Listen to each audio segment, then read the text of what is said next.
Assalamualaikum warahmatullahi wabarakatuh.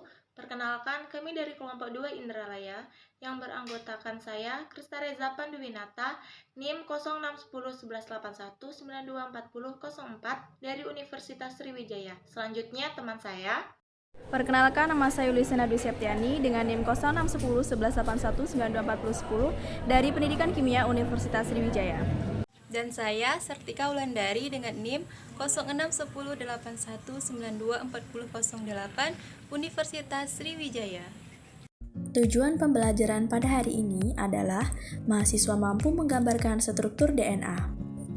Asam nukleat merupakan suatu polinukleotida, yaitu polimer linear yang tersusun dari monomer-monomer nukleotida yang berikatan melalui ikatan fosfodiester. Fungsi utama asam nukleat adalah sebagai tempat penyimpanan dan pemindahan informasi genetik. Informasi ini diteruskan dari sel induk ke sel anak melalui proses replikasi. Sejarah DNA. DNA pertama kali ditemukan oleh Mitscher 1869 dari sel spermatozoa dan sel eritrosit burung, selanjutnya dinamakan sebagai nuklein. Penemuan lain dilakukan oleh Fraser 1880 yaitu tentang adanya zat pirimidin yang berupa sitosin dan timin, dan dua purin adenin dan guanin. Setelah penemuan tersebut dilengkapi pula dengan penemuan Levine tentang gula 5-karbon ribosa, gula deoksiribosa, dan asam fosfat dalam inti.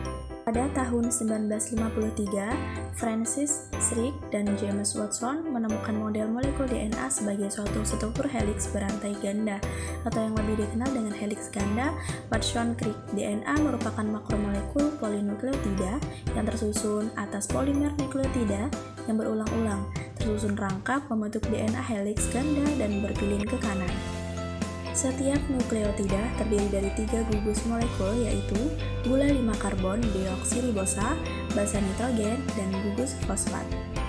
Struktur DNA terbagi menjadi 3. Yang pertama struktur primer, seperti ditunjukkan oleh gambar A, kemudian struktur sekunder ditunjukkan oleh gambar B, dan struktur tersier ditunjukkan oleh gambar C. Struktur primer.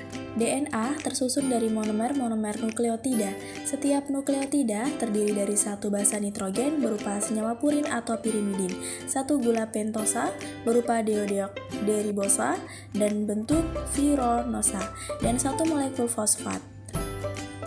Struktur sekunder, 2 ikatan glikosidik yang mengikat pasangan basa pada cincin gula tidak persis berhadapan. Akibatnya, jarak antara unit-unit gula fosfat yang berhadapan sepanjang heliks ganda tidak sama dan membentuk celah antara yang berbeda. Selanjutnya yaitu struktur tersier. Kebanyakan DNA virus dan DNA mitokondria merupakan molekul lingkar. Konfirmasi ini terjadi karena kedua rantai polinukleotida membentuk struktur tertutup yang tidak berujung.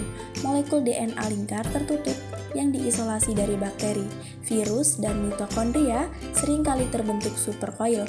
Selain itu, DNA dapat terbentuk molekul linear dengan ujung-ujung rantai yang bebas. DNA sendiri kepanjangan dari deoksiribonukleik asid, merupakan makromolekul berupa benang sangat panjang yang terbentuk dari sejumlah besar deoksiribonukleotida yang masing-masing tersusun dari satu basa, satu gula, dan satu gugus fosfat. Selanjutnya yaitu RNA atau ribonukleik acid. RNA singkatan dari ribonukleik acid, senyawa kompleks berbobot molekul tinggi yang berfungsi dalam sintesis protein seluler dan menggantikan DNA sebagai pembawa kode genetik pada beberapa virus. RNA terdiri dari nukleotida ribosa, basa nitrogen yang ditambahkan ke gula ribosa yang diikat oleh ikatan fosfodiester, membentuk untayan dengan panjang yang bervariasi. Basa nitrogen pada RNA adalah adenin, guanin, sitosin, dan urasil yang menggantikan timin dalam DNA. Selanjutnya kita akan membahas sifat-sifat dan fungsi dari RNA, yaitu mengenai proses seluler, proses transkripsi RNA, transfer RNA atau tRNA, messenger RNA atau mRNA, ribosomal RNA atau rRNA, perbedaan RNA, dan DNA. Proses seluler terdiri dari 3 proses utama. Yang pertama replikasi, yang kedua transkripsi, dan yang ketiga translasi. Replikasi menyangkut perangkaian secara linear satu satuan nomener DNA untuk membentuk replikat atau kopi yang tepat dari rangkaian struktur DNA yang lama. Proses ini memungkinkan pembentukan dua molekul anak DNA selama pembelahan sel, masing-masing satu kopi yang tepat dari induk DNA. Transkripsi menyangkut perangkaian secara linear satuan-satuan monomer RNA atau ribonukleotida dengan menggunakan suatu bagian khas yang kecil dari untaian DNA sebagai model. Molekul RNA tidak saja menyediakan cetakan kerja bagi biosintesis protein, tetapi juga bekerja sebagai pembawa istimewa untuk asam amino, serta juga memperlengkapi tempat tautan di mana sintesis protein akan berlangsung. Yang terakhir yaitu translasi, meliputi perangkaian secara linear monomer-monomer asam amino dengan menggunakan satu jenis khas RNA sebagai cetakan dan jenis khas RNA lain sebagai pembawa dan pengubah asam amino. Ini sesuai dengan proses yang sesungguhnya dalam sintesis protein. Proses sintesis molekul RNA oleh transkripsi dari cetakan DNA yang bersangkutan dapat dibagi menjadi beberapa tahap. Tahap pertama, enzim RNA polimerase terikat pada urutan spesifik dari basa atau tanda permulaan. Pada permulaan gen sedang mengalami transkripsi. Tempat-tempat permulaan ini merupakan urutan basa yang kaya akan pirimidin dan mempunyai sekitar 10 nukleotida. Tahap kedua, substrat untuk reaksi RNA polimerase yaitu ATP, GTP, UTP, dan CTP merupakan pasangan basa terhadap basa komplementernya pada satu dari bagian-bagian DNA. Bekerjanya RNA polimerase sama dengan bekerjanya DNA polimerase. Satu pertumbuhan untai RNA seperti halnya dengan DNA berlangsung dalam arah 5 aksen sampai 3 aksen. Tahap ketiga, sementara RNA polimerase bergerak ke bawah menuruti untai DNA, maka hibrida RNA atau DNA duplex yang dihasilkan membuka kumparannya dan untai cetakan DNA membentuk kembali heliks rangkap DNA yang lebih mantap dan untaian komplementer kromosomnya. Tahap keempat, setelah molekul RNA disintesis, mungkin dapat diubah secara kimiawi. Misalnya telah diketahui bahwa 18S dan 28S rRNA ribosom mamalia merupakan hasil dari metilasi dan pembelahan pelopor 45S yang tunggal. Ini mengingatkan kepada pembentukan zimogen atau pelopor tak aktif dari protein enzim tertentu. Transfer RNA atau tRNA merupakan bentuk terkecil dari RNA karena ukurannya, maka kadang disebut sRNA, small RNA, sebagai akibat bahwa ia tinggal di dalam cairan bagian atas dari larutan, sedangkan bentuk RNA yang lain atau yang lebih berat mengendap oleh sentrifugasi ultra.